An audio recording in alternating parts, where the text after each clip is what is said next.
Hello दोस्तों, हमारे YouTube channel पर आपका स्वागत है। और कल लगातार आप लोग मैसेज और कॉल कर रहे थे कि सचिवालय सहायक का जो कल कोर्ट केस था यानी हियरिंग जो हुआ उसके संदर्भ में पूरी जानकारी जो है अपडेट देने के लिए हमने अपने कम्युनिटी पोस्ट में भी डाल दिया था कि एक एक चीज़ की जानकारी आपको उस माध्यम से मिल जाए, परंतु लगातार लोग कॉल कर रहे थे, मैसेज कर रहे थे।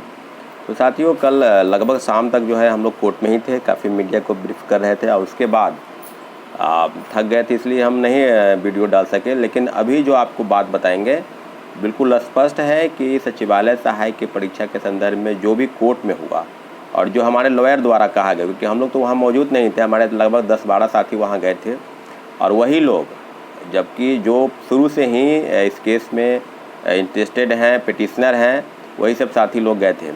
परंतु आप लोग को हम कहे थे कि भारी से भारी संख्या में अगर वहाँ मौजूद होते हैं तो एक प्रेशर होता है लॉयर पर और एक साइकोलॉजिकल इफेक्ट पड़ता है कि नहीं, केस के संदर्भ में लोगों का इंटरेस्ट है और लोग ये चाहते हैं। परंतु आप 9 लाख परीक्षार्थियों के साथ अगर मेंस की परीक्षा के बाद हटा दी जाए तो 11,000 समथिंग स्टूडेंट है जो मेंस परीक्षा में बैठेंगे और जिसकी मेंस परीक्षा 23 को होने वाली है।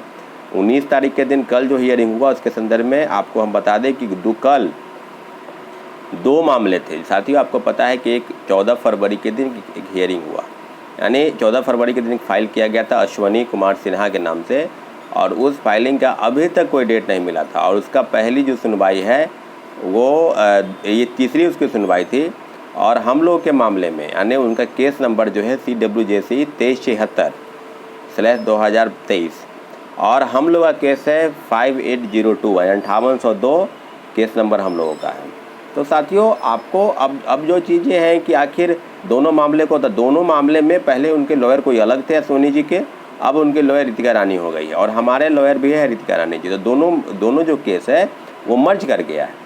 जब मर्ज कर गया तो मामले की सुनवाई एक है, सचिवालय सहायक की 23 की दूसरी और 24 की पाली की परीक्षा रद्द कराने को लेकर हम लोगों ने पिटीशन फाइल किया था।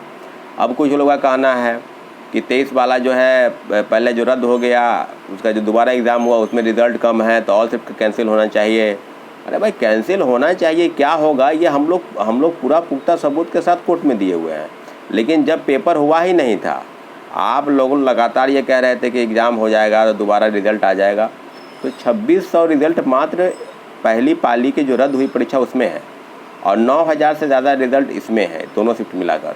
तो आप समझ सकते हैं जब पेपर लीक नहीं हुआ तो उसमें रिज़ल्ट जो है तो उसमें निश्चित रूप से कम हुए।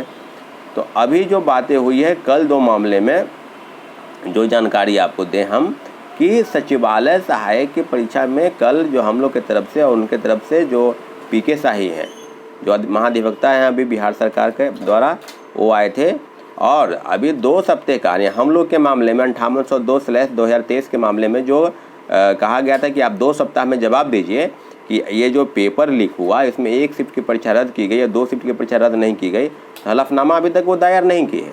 और उस मामले में 2376 मामला जो अश्वनी कुमार का है, दोनों मामला एक ही है, तो उसमें उन्होंने जवाब दिया है, उसमें यह मान लिया है कि पेपर लीक हुआ है।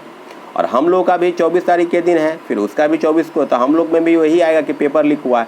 पेपर लीक होने की बात स्वीकार अगर आयोग अगर लिखित रूप में जवाब दे रही है कोर्ट में कि पेपर लीक हुआ है तो स्पष्ट है कि आगे की जो भी जानकारी या जो भी कदम होंगे कोर्ट द्वारा, माननीय उच्च न्यायालय द्वारा, वह छात्र हित में उठाए जाएंगे। परंतु आपको अगर लगता है कि कोर्ट में क्या होगा नहीं होगा तो आपको भी तो वहाँ रहना चाहिए। अब आप लोग को भी हम बता दिए कि वहाँ पर आइए और रहिए। मात्र 1-2 ही लोग आए थे जो बाहर से आते, अब बाद बाकी तो सब वही लोग थे जो शुरू से ही इस केस में पिटिशनर हैं और साथ में इसका मदद कर रहे हैं। तो साथियों, आपसे अब मान लीजिए अगली जो सुनवाई 24 तारीख को है, 24 जुलाई को। अब किसी को लगता है कि मेंस एग्ज़ाम हो जाएगा तो उसके बाद क्या होगा। अरे भाई, तो ऐसे भी तो कुछ नहीं, ऐसे भी बहुत सारी राज्य हैं जहाँ पर मेंस एग्ज़ाम क्या फाइनल रिजल्ट के 1 साल ज्वाइनिंग के बाद भी परीक्षा रद्द की गई है। तो हम लोग तो कोर्ट में नहीं लड़ेंगे, अब जो भी फैसला होगा उसको मानना पड़ेगा। अब ऐसे भी विद्यार्थी के साथ क्या हुआ, आपको पता है कि लगातार प्रोटेस्ट हुए और सरकार आयोग बिल्कुल सुनने को तैयार नहीं है कि क्या होगा नहीं होगा। तो अब तो जो भी होना होगा कोर्ट द्वारा होगा, अब कोर्ट का फैसला तो मानना ही है। अभी जो जिस प्रकार की सिचुएशन है कि लोग नहीं आ रहे हैं, लोग सिर्फ कमेंट करते हैं, मैसेज करते हैं, तो वहाँ आकर आप देखिए कि आखिर कोर्ट में भी तो कुछ होना चाहिए ना जानकारी आपको। तो आप 20 तारीख के दिन वहाँ पर आइए, आपको जानकारी हम कम्युनिटी पोस्ट में 19 तारीख को ही दे देंगे कितने बजे होगा, लेकिन आप 10:30 11 बजे के आसपास वहाँ पहुँच जाइए। गेट नंबर 5 बार काउंसिल है, आपको बीजेपी ऑफिस के जस्ट अंदर में घुसिएगा वहीं पर है। परंतु आप लोग को आना नहीं, बस कमेंट करना है, मैसेज करना है कि ये करवा दीजिए, वो करवा दीजिए, रिजल्ट कोई 10 गुना रिजल्ट दे दीजिए तो कोई 20 गुना करवा दीजिए।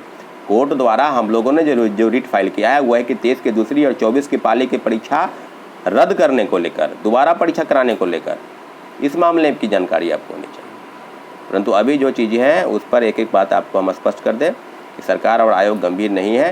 इस सारे मामले को लेकर हम आपको पूरा अपडेट देंगे। परंतु 2 मामले, हम कल जो मामला हुआ है वो छात्र हित में फैसला लिया गया है, आयोग मानी है, लिखित रूप से जवाब दिया है, और अगली जो सुनवाई होगी वो 24 जुलाई को होगी, यानी मेंस परीक्षा 23 को है, उसके एक दिन के बाद सुनवाई होगी। तो सब मामले को लेकर जो भी अपडेट होगी वो निश्चित रूप से आपको हम देते रहेंगे। परंतु आपसे एक गुजारिश है कि आप वहाँ संख्या में 24 जुलाई के दिन आप आए, वहाँ पर देखें कि क्या हो रहा है। सभी साथियों से आग्रह है। और अगले अपडेट में आपको 24 जुलाई के दिन क्या होगा, उसके पहले भी कुछ जानकारी अगर होगी तो आपको कोर्ट केस संबंधित तो आपको हम जरूर देंगे। इतना जरूर है कि छात्र हित में फैसला क्या होगा नहीं होगा हम इतना, लेकिन इतना है कि कल जो फैसला हुआ छात्र हित में हुआ, आगे का फैसला भी छात्र हित में होगा, ऐसा हमको पूरा लगता है, पूरी उम्मीद है कोर्ट से। फिर मिलेंगे अगले अपडेट के लिए, तब तक के लिए आपका धन्यवाद।